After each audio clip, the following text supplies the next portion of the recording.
So this morning I wanted to talk to you about this new album of yours, The Only Human Circus. And what struck me first of all is how did it come about? Because it's very different work from work you've done before, John. Well, it was an evolutionary process that took quite a long time. We started with a whole different set of songs.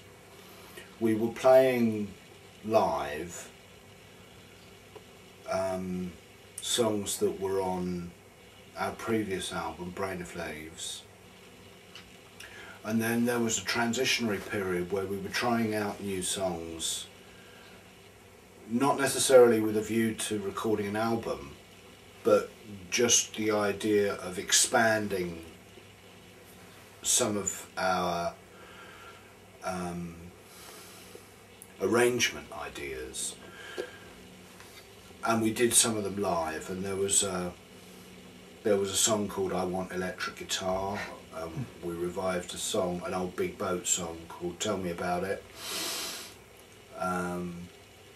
So we tried a number of things. I mean, the two songs that he's talking about, we merged them together, and so I don't think we were particularly inventive necessarily in what we were trying to do. Not nearly as directed as the Only Human Circus album became, but it was a lot more freer, and as you said, it was about just creating some more ideas around the collaboration.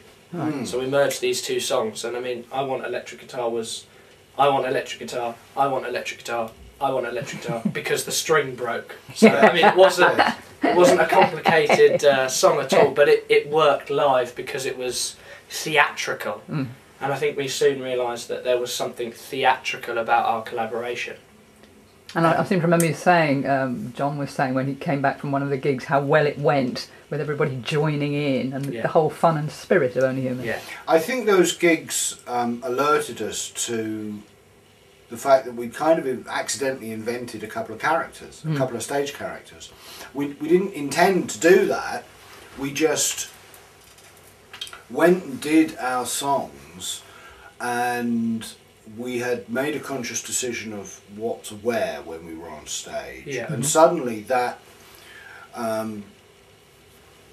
burst into these two characters who were theatrical, identifiable, and the audience responded to. I mean, there was this sing-along thing, and we thought, eventually we thought, let's write an album for those characters. Let's really focus in on them and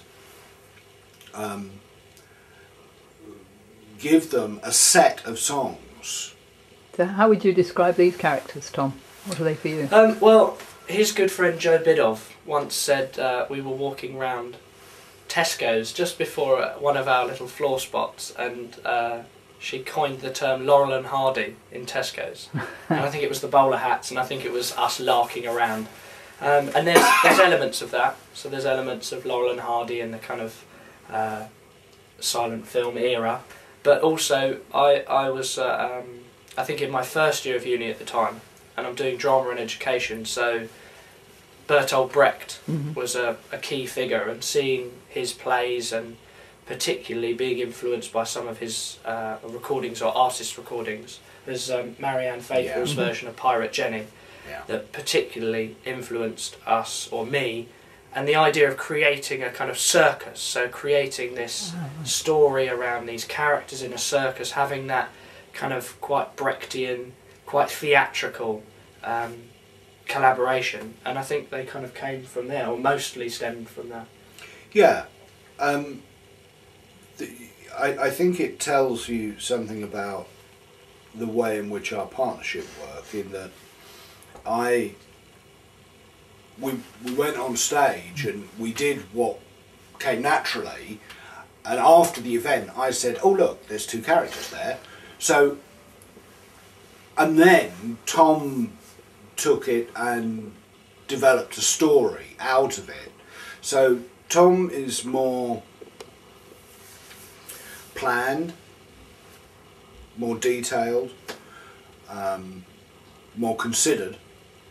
He's the theatrical director, whereas I just stumble into a field and whatever happens, happens, Well, and then I'll give it a name afterwards. I'm not sure. I think that perhaps in the kind of theatrical analogy, if I would be the director, although I would perhaps suggest we're both directors, that you'd be more the script writer, because you come at it from a very strong story point of view. Yeah. And I might kind of try and shape some of that or arrange some of that. And they're mostly your lyrics, that's right. Yeah, isn't they're it, all John? my lyrics. Yeah.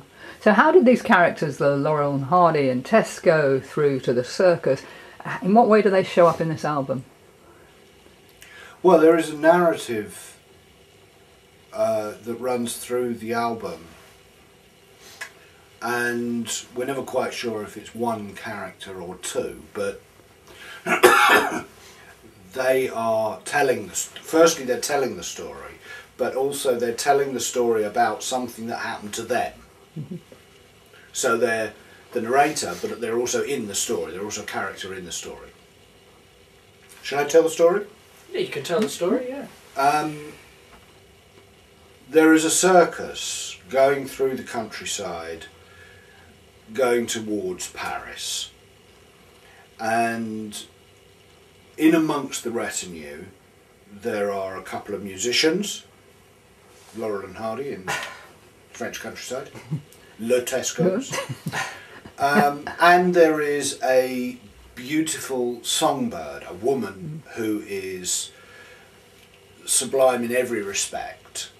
She is a great singer, a great dancer, and she is the pride and joy of the musicians. But she is enamoured of what she's going to find in Paris. Mm-hmm. It's very X Factor. She wants to be a star.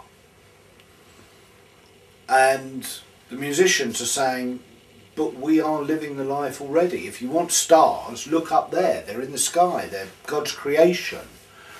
In fact, there is a line in the second song that says, we are the band that plays in God's own circus. And that suggests to me that they consider the whole of creation to be their stage and their audience, and they are it's a kind of pantheistic experience of all of creation, and they are at one with it. Whereas the girl wants the approval of somebody else, Simon Cowell or something similar. Monsieur Simon Cowell. So they go to Paris,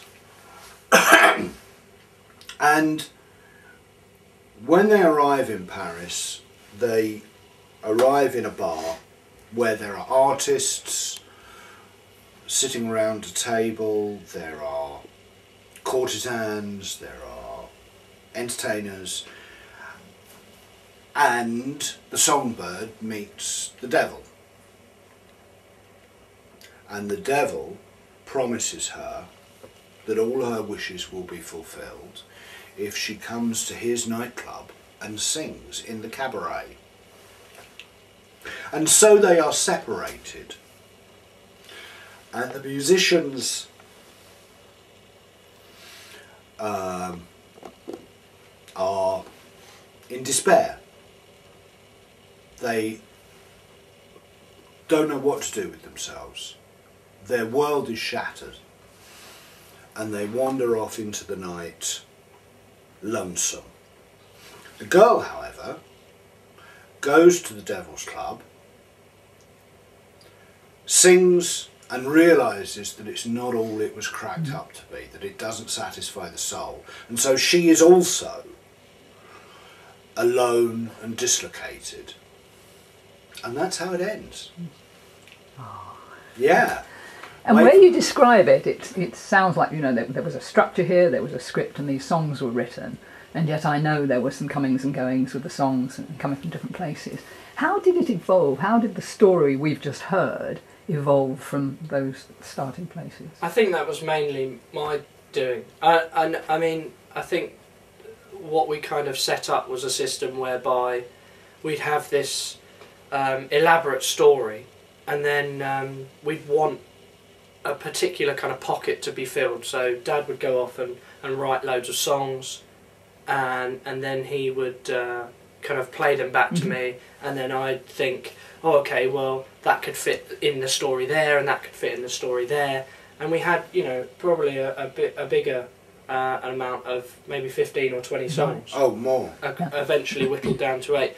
And tried to use some of them in inventive ways, like we were going to do Charlie's Table and Chair, and then the bar in the story is called Charlie's Table and Chair, but we don't do that. We were going to do a song called The Devil's Horn, but the Devil's Nightclub is now called The Devil's Horn, rather than actually doing that song. So we tried to use lots of these influences from the story, and it just kind of evolved as we went through the process, and as we kind of carried on doing it. It just started to fit, and some of them didn't quite match up, some of them weren't good enough, so we just kind of served the story really, and served the characters. But also the story evolved with the arrival of the songs. I mean, so it was a kind of two ways. It was. That's not to say that we radically changed the story just because we got a good new song, but there was breathing room. And so it was a very long, it felt like a very long process, an open-ended process. There was no rush to a deadline.